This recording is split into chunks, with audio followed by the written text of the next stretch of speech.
Since this is the month of May, which is Stroke Awareness Month, I thought I would take the time and do my first attempt at a YouTube video.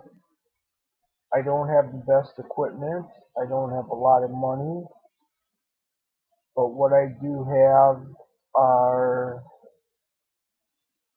stories to tell, advice to give, hope and support to those out there who are suffering from a stroke, who are caregivers to those who have suffered a stroke. I am a 7-time stroke survivor. These are 7 major strokes. I have also had 2 TIAs or minor strokes. I've also had 2 heart attacks, heart surgery for which I was awake for. That I will do in another video. I've had a brain hemorrhage that fractured my skull. I also have an inoperable brain tumor. Luckily it's benign. I have degenerative disc disease and a tumor on my spine. But I'm here to give support and encouragement to those who have had a stroke and let you know that there is hope. Life does not have to end just because you've had a stroke. I thought my life was over after the first one. When I saw the MRI, it looked like a .22 caliber went right through my brain, left a perfect hole through my brain. The doctors told me I should have died after the first stroke. If it wasn't for the 2 medications I was taking for other reasons, it slowed the severity of the stroke down, but I was able to recover. It was like one day I am doing homework with my 10-year-old and teaching her. The next day she is doing homework with me and teaching me, learning how to read again, write again, talk again, use utensils, almost going from infancy on. But it's that will to want to achieve that level is the driving force behind surviving a stroke. You have to want to be motivated and not give up on yourself. As caregivers, you have to understand something about a stroke survivor.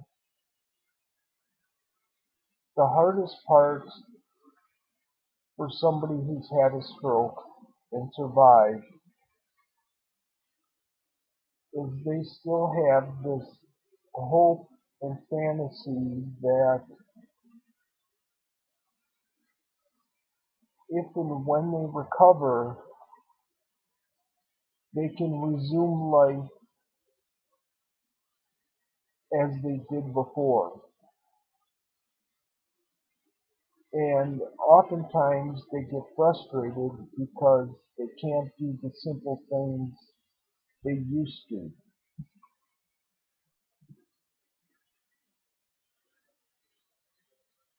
it still happens to me. I want to be the person I used to be, and it's a very hard concept in accepting the fact that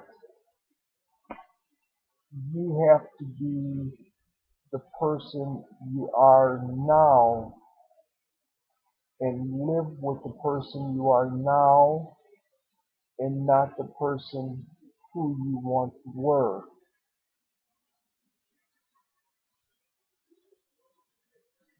I have my short-term memory is gone. I have about 20% short-term memory, so I easily forget people's names. I recognize faces, but forget names. Um, when talking, I oftentimes find myself searching for a word in the middle of a sentence. It's on the tip of my tongue. Um, as caregivers, the worst thing you can do, if you know the word that that person is looking for, don't say it. Try to help that person find that word themselves, because by saying the word for them, you're only making them feel worse about themselves, reminding them that they're not normal, reminding them that they're different. They just want to feel like they are a normal person. They don't want to feel any different than anybody else. And if you see them looking up, searching for a word or a phrase, give them time. Let them find it. Ask them questions if you know what they're searching for. Kind of coach them along until they get there. And if they still can't find it, ask them if you would like them to help them. And at that point, if they say yes, then say the word or phrase for them. Otherwise, you're not helping them out. You're actually putting them down a notch, which does not aid in their recovery. It only sets them back. Being a caregiver is a very tough tightrope to walk. The damage that was done to me from my first stroke was so severe, I had to learn to eat a different way. I was only 40 years old. There was no family history of strokes, heart attacks, nothing. As far back in my family as I could go, as far out as I reached, nobody in the family had any history of any heart or stroke issues. I was the first. And it happened to me when I was 40. And I had 4 children to raise. Um, I worked 2 jobs, raised 4 children, took care of all the finances of the house. I did all the remodeling on the house. And now all of a sudden I can't read or write or do anything. And when I found out that I had to learn to eat a new way. Swallowing was my number one concern. Um, the stroke had damaged the connection somehow between my brain and my throat or whatever. Um, After 40 years, you take for granted eating and drinking. It just comes naturally. Suddenly, I had to be retrained how to eat and drink. I had to turn my head to the left every single time I swallowed. It was the only way that my, here I am searching for what I'm trying to say. It was the only way that my, um, the, you're swallowing, your tubes would align up to go to your stomach. Mine are off center. So if I were to take a drink and swallow, normally any liquid I swallow would go directly to my lungs and I would ask for it. And within 48 hours, I would have double pneumonia. Since I had to relearn how to eat and drink after 40 years of taking for granted how easy it was to do, and now having to relearn this was probably the hardest thing I had to do. Within the first year or so, I was hospitalized about 30 times for double pneumonia,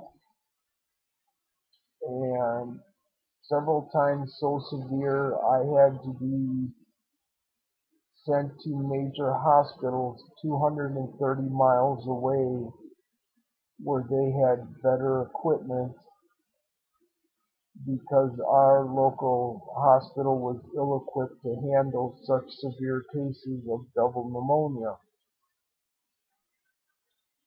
One time I had one lung that was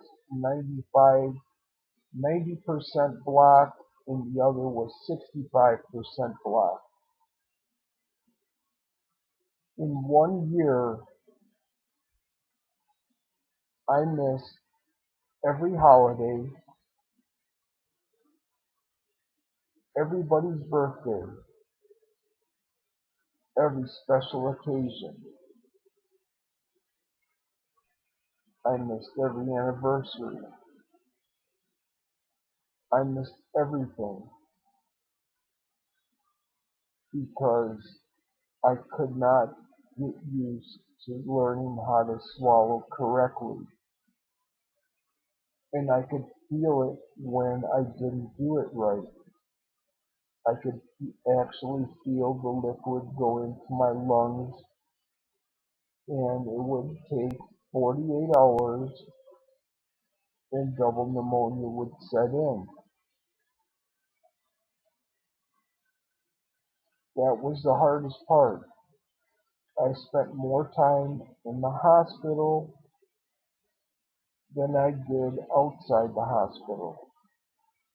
And this was just after the first stroke. I still had 6 more strokes to recover from. This is just the beginning of my story, and I hope that you'll continue to watch because I have more to talk about. more advice to give caregivers and stroke survivors because life does not end after suffering a stroke. I can tell you this much. I'll give you a spoiler alert. After I suffered my sixth stroke, I wrote a book and it got published. It was a poetry book. And on the back of the book, I have it on there that a portion of all of the profits from the book will be donated to the National Stroke Association. That's how strongly I feel about the importance of bringing awareness of strokes and getting the word out. Even after I suffered my first stroke, as many times as I was in my doctor's office, I still was never given any signs, warnings, or symptoms of an upcoming stroke or what the signals were, what to watch for. I was just told I had a stroke. So I was left in the dark. I just took it as an isolated incident. Little did I know that the heart attack, the first heart attack I had, and the stroke I had were connected. And I will tell you how they were connected in the upcoming video. I'm sorry for the poor quality, but as I said, I'm on disability. I don't have a lot of money to invest in high quality equipment. I'm doing this straight from my laptop, but I feel the importance in getting the word out. I want people to know that life does not end just because you've had a stroke. A lot of good can come of it. You can still have a good quality life, and you don't have to have your old life back. You just have to adapt to the life you have now. And that's the hardest part. I hope you like this video. If you do, please leave any comments down below. Please subscribe to my channel as I have a lot more videos. I also included 2 videos of my dog, which I'll get into having a pet as a great way of coping with a stroke, and he turned out to be my service dog, and that is also essential for a stroke survivor, especially when you're on your own, and you can be on your own. You don't need assisted living. You can still live a healthy life. I can drive wherever I want. I can go wherever I want, travel. I just can't work, but I can maintain a life. I go fishing, and I have suffered 7 major strokes. As far as I know, nobody else has suffered that many and still survived. The last one was 10 months ago, and that one was the worst. They put me in a coma, and I'll go into more detail and more in depth on that one in a future video. But please stay tuned to my channel because I will be discussing things you can do to help, things you can do to stay positive, things not to do as a survivor, things not to do as a caregiver, things to help make your life more productive, but also things you should stay away from, and things that could give you a better quality of life. Um, I've baffled the doctors up to this point, and they have no known explanation how I have managed to make it through what I've all made it through. But I'm still here, and as long as I'm here, I want to help. And this is the best way, the best tool that I can think of to help.